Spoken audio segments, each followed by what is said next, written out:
हाथ में संविधान की प्रति लेकर देश और लोकतंत्र खतरे में है का नारा देने वाली देश की सबसे पुरानी पार्टी क्या खुद ही देश के राष्ट्रीय आन बान शान के प्रतीकों का सम्मान अब भूल चुकी है। एक तरफ स्वतंत्रता दिवस के जश्न में हमारे राष्ट्रीय ध्वज यानी तिरंगे के रूप में बने केक को काटा जाता है, तो दूसरी तरफ देश के राष्ट्रीय गीत वंदे मातरम को बीच में ही रोके जाने या पूरे दिल से ना गाए जाने को लेकर बवंडर मच जाता है। क्या ये सिर्फ एक लापरवाही है या फिर इसके पीछे छिपी है तुष्टीकरण की गहरी राजनीति? आखिर क्यों देश के गृह मंत्री अमित शाह को मैदान में आना पड़ा और कहना पड़ा कि कांग्रेस अपनी पुरानी आदतों से बाज नहीं आ रही? आज इस वीडियो में जानेंगे पूरा मामला क्या है। नमस्कार, आप देख रहे हैं भारत 24 और मैं हूं जयश्रीका। राजनीति अपनी जगह है, रैलियां अपनी जगह है और चुनाव अपनी जगह, लेकिन जब बात तिरंगे की मर्यादा और वंदे मातरम के सम्मान की आती है तो 140 करोड़ भारतीयों की भावनाएं सीधे तौर पर जुड़ जाती है। पिछले 2-3 दिनों में ऐसी दो तस्वीरें सामने आई हैं जिन्होंने देश के सियासी तापमान को बढ़ा दिया है। एक तरफ महाराष्ट्र कांग्रेस के प्रभारी रमेश चेन्नीथला का वो वायरल वीडियो है जिसमें वे सरेआम तिरंगे के आकार के केक पर छुरी चलाते दिख रहे हैं, और दूसरी तरफ देश की राजधानी दिल्ली में कांग्रेस के राष्ट्रीय मुख्यालय पर स्वतंत्रता दिवस के मौके पर राष्ट्रीय गीत वंदे मातरम के गायन पर खड़ा हुआ विवाद है। बीजेपी का आरोप है कि कांग्रेस के शीर्ष नेतृत्व ने वंदे मातरम के पूर्ण गायन से दूरी बनाई। आइए एक एक करके इन दोनों मामलों की पूरी परतें खोलते हैं। पहले बात करते हैं उस वायरल वीडियो की जिसने महाराष्ट्र से लेकर दिल्ली तक हड़कंप मचा दिया है। स्वतंत्रता दिवस के मौके पर महाराष्ट्र कांग्रेस के प्रभारी रमेश चेन्नीथला एक कार्यक्रम में शामिल होते हैं। सामने एक केक रखा होता है जिसका डिजाइन हूबहू भारत के राष्ट्रीय ध्वज तिरंगे की तरह है। ऊपर केसरिया, बीच में सफेद और नीचे हरा, और बीच में बकायदा अशोक चक्र भी है। और फिर रमेश चेन्नीथला उस तिरंगे रूपी केक पर चाकू चला देते हैं। जैसे ही ये वीडियो सोशल मीडिया पर वायरल हुआ, देश भर में लोगों का गुस्सा फूट पड़ा। महाराष्ट्र बीजेपी के अध्यक्ष और सरकार में मंत्री चंद्रशेखर बावनकुले ने तुरंत हमला बोलते हुए कहा कि वोट बैंक के खातिर कांग्रेस मर्यादा की सारी हदें पार कर रही है। यहाँ समझने वाली बात यह है कि फ्लैग कोड ऑफ इंडिया यानी भारतीय ध्वज संहिता के तहत तिरंगे के स्वरूप, उसके रंग और उसके सम्मान को लेकर सख्त नियम बने हुए हैं। राष्ट्रीय ध्वज का उपयोग किसी खाने पीने की चीज, सजावट के कपड़ों या ऐसी किसी जगह पर नहीं किया जा सकता जहां उसका अपमान हो या उसे काटा फाड़ा जाए। लेकिन कांग्रेस के इतने बड़े नेता ने ये जानते हुए भी ऐसा किया। बीजेपी अब राहुल गांधी से मांग कर रही है कि रमेश चेन्नीथला को तुरंत पार्टी के पदों से बर्खास्त किया जाए, और ये जायज भी है क्योंकि राजनीति अपनी जगह है और देश का सम्मान अपनी जगह। जब बात देश के सम्मान की आती है तो इस तरह की हरकतें काफी निंदनीय है। लेकिन कांग्रेस की ये बेशर्मी सिर्फ केक काटने तक ही सीमित नहीं है। असली मामला तो गर्म हुआ हमारे राष्ट्रीय गीत वंदे मातरम पर। 15 अगस्त को दिल्ली में कांग्रेस के राष्ट्रीय मुख्यालय AICC में ध्वजारोहण का कार्यक्रम था। आरोप है कि जब वहां वंदे मातरम गाया जा रहा था तो गीत के पूरा होने से पहले ही पार्टी के शीर्ष नेतृत्व की ओर से असहजता दिखाई गई और कथित तौर पर इसे रोकने का इशारा किया गया। इसका वीडियो सोशल मीडिया पे वायरल हुआ और वीडियो में साफ नजर आ रहा है कि सोनिया गांधी कुछ इशारे करते हुए राष्ट्रीय गीत बीच में ही रुकवाने की कोशिश कर रही हैं।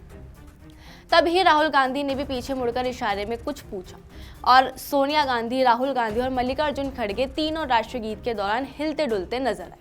ये तो आप जानते ही है कि हाल ही में वंदे मातरम बिल 2026 को राष्ट्रपति द्वारा मंजूरी दे दी गई थी, जिसके बाद से कानून बन चुका है कि राष्ट्रीय गीत को भी वही सम्मान मिलेगा जो राष्ट्रगान को मिलता है, और राष्ट्रीय गीत के कुल 6 छंद है और वही गाना अनिवार्य है। लेकिन कांग्रेस ने वंदे मातरम को लेकर अपना रुख साफ कर दिया है। कांग्रेस महासचिव KC वेणुगोपाल ने कहा है कि पार्टी 1937 में हुई कांग्रेस बैठक में लिए गए फैसले का पालन करेगी। इसके तहत पार्टी के कार्यक्रमों में वंदे मातरम के केवल 2 अंतरे गाए जाएंगे।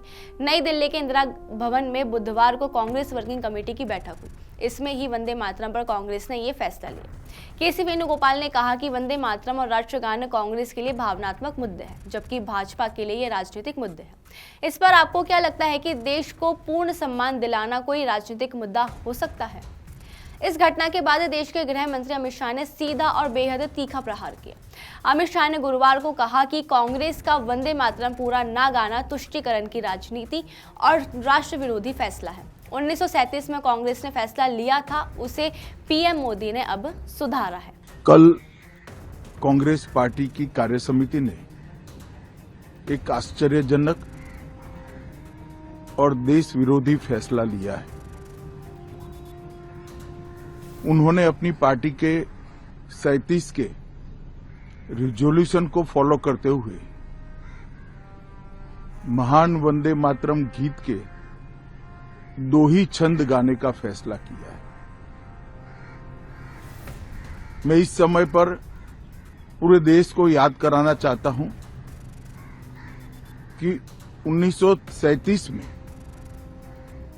कांग्रेस पार्टी ने मुस्लिम अपीसमेंट के लिए वंदे मातरम के 2 टुकड़े कर देश के विभाजन की नींव डाली थी और वहीं से 2 राष्ट्र के सिद्धांत को ताकत मिली थी और अंततोगत्वा देश का विभाजन हुआ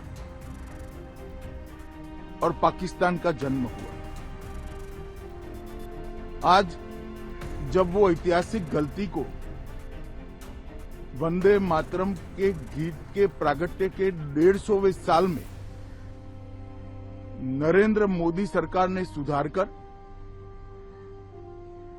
बंकिम बाबू की ये अमर कृति को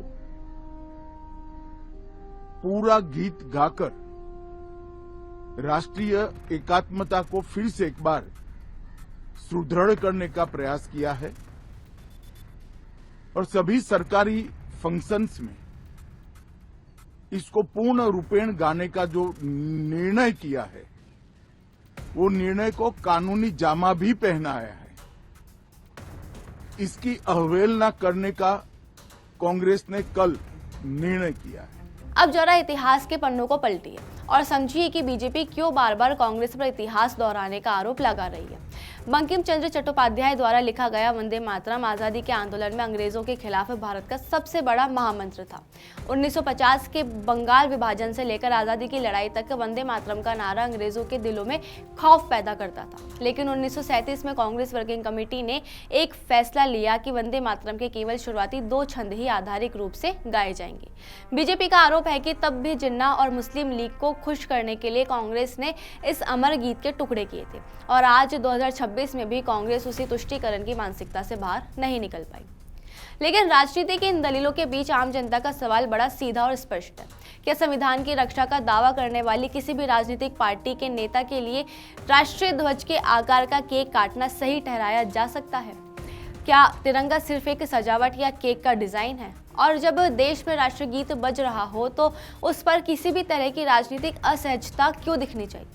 नेता आते हैं, चुनाव आते हैं, सरकारें बदलती हैं, लेकिन देश का तिरंगा और राष्ट्रगीत राजनीति से ऊपर है। अगर कोई भी दल या नेता जाने अनजाने में भी राष्ट्रीय प्रतीकों की मर्यादा को ठेस पहुंचाता है तो सवाल पूछे जाएंगे। आप इस मुद्दे पर क्या सोचते हैं? आपकी नजरों में कांग्रेस के नेताओं का देश के प्रति ये रवैया कैसा है? अपनी राय कमेंट सेक्शन में जरूर लिखें।